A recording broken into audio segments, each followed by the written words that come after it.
Welcome to shadow news. అందాల పోటీల పేరుతో తెలంగాణ మహిళల ఆత్మగౌరవాన్ని విదేశీ మహిళల కాళ్ల ముందు తాకట్టు పెట్టిన ముఖ్యమంత్రి రేవంత్ రెడ్డి బేషరతుగా మహిళా లోకానికి క్షమాపణ చెప్పాలని బీఆర్ఎస్ మహిళా విభాగం జిల్లా నేత ఉబ్బలపల్లి నిరోష డిమాండ్ చేశారు.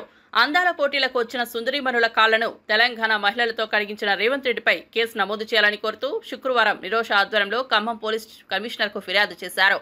ఈ సందర్భంగా ఆమె మాట్లాడుతూ ఫార్ములా 1 కార్ రేసింగులు నిర్వహించి తెలంగాణ ఖ్యాతి విశ్వవ్యాప్తంగా చేసిన కేటీఆర్ వంటి వారిపై కుట్రపూరిత కేసులు పెడుతున్న ప్రభుత్వం అందాల పోటీల పేరుతో తెలంగాణ పరువు ప్రతిష్టలు మంటగలుపుతోందని విమర్శించారు.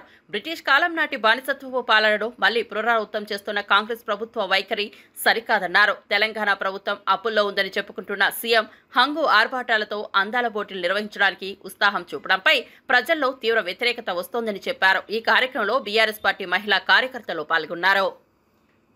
నా పేరు వచ్చేసి నిరోష అండి. నేను బీఆర్ఎస్ పార్టీ ఉమెన్ వింగ్ నుంచి ఈరోజు సిపి గారికి కంప్లైంట్ ఇవ్వడం జరిగింది మన రేవంత్ రెడ్డి గారి మీద. ఎందుకంటే మొన్న జరిగిన అందాల పోటీలకు సంబంధించి రేవంత్ రెడ్డి గారు కాళ్ళు గడిగించడం అనేది రాష్ట్ర వ్యాప్తంగా మహిళలందరినీ కించపరిచినట్టుగా ఉంది. దీన్ని మేము పూర్తిగా వ్యతిరేకిస్తున్నాము.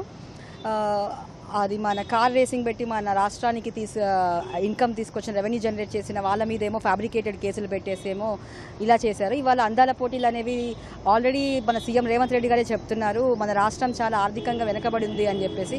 అది ఇలాంటి టైంలో ఇలా పెట్టడం అనేది చాలా కరెక్ట్ కాదని మేము ఉద్దేశిస్తున్నాము. అలా పెట్టుకున్నా కూడా మరి మన తెలంగాణ ఆడబిడ్డల్ని అవమానించినట్టుగా అగౌరవపరిచినట్టుగా కాలు గడిగించాల్సిన అవసరం ఏముంది? ఒకవేళ వాళ్ళని గౌరవంగా మన రాష్ట్రానికి ఎవరు వచ్చినా మనం గౌరవంగా రిసీవ్ చేసుకుంటాము. అలా గౌరవంగా రిసీవ్ చేసుకునే సందర్భంలో వేరే చేసుకోవచ్చు కాబట్టి చేసుకునే ఛాన్సెస్ ఉన్నాయి కదా. పూలు చల్లడము, వాళ్ళకి ఇంకొక రకంగా ఆతిథ్యాన్ని చేయడము చేస్తుంటే బాగుండేది. ఇలా కాలు గడిగించడం అనేది మేము తీవ్రంగా ఖండిస్తున్నాము. అలాగే దీనికి సంబంధించి ఇది ఎలా ఉందంటే రేవంత్ రెడ్డి గారి పరిపాలన బ్రిటిష్ కాలంలో ఎలా అయితే బ్రిటిషర్స్కి మన తెలుగువారు బానిసలుగా ఉన్నారో అలా ఈరోజు రేవంత్ రెడ్డి గారి ప్రభుత్వం వ్యవహరిస్తుంది. దీన్ని మేము చాలా తీవ్రంగా ఖండిస్తున్నాము.